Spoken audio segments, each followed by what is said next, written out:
Hello foodies, ఆవకాయ పికిల్ని ఏ విధంగా పెట్టుకోవాలో చూపిస్తానండి.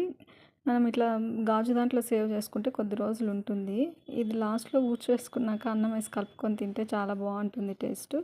ఇది ఊరిన తర్వాత ఇందులో తెల్లగడ్డలు, ఎండుమిర్చి మనం యాడ్ చేసుకోవాలి. ఫస్ట్ అయితే చూడండి, కడిగి కట్ చేసుకోవాలి ముట్లుతో సహా. నేనైతే దీంతో నేను చూపిస్తున్న కప్పుతో 4 కప్పులు కానీ లేదా 6 కప్పులు మీరు ఎంత తీసుకుంటారో దాన్ని బట్టి మినిమం అయితే 4 కప్స్కి ఖచ్చితంగా 1 కప్పు కారపొడి పడుతుందండి వీటికి. నేనైతే ఇప్పుడు నిండుకు తీసుకోవట్లేదు, యాక్చువల్గా అది 4 కప్సే.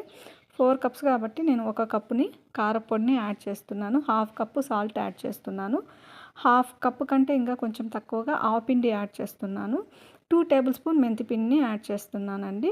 ఇవి మొత్తం బాగా కలుపుకోవాలి ముక్కలకు అన్నిటికీ పట్టే విధంగా. తర్వాత ఎంత ఆయిల్ పడుతుంది, 1/2 లీటర్ ఆయిల్ పడుతుంది 4 కప్స్కి అయితే 1 కేజీకి. ఇంకా దీన్ని మనము 2 డేస్ అలా పక్కన పెట్టుకునేసి సర్వ్ చేసుకోవడమే.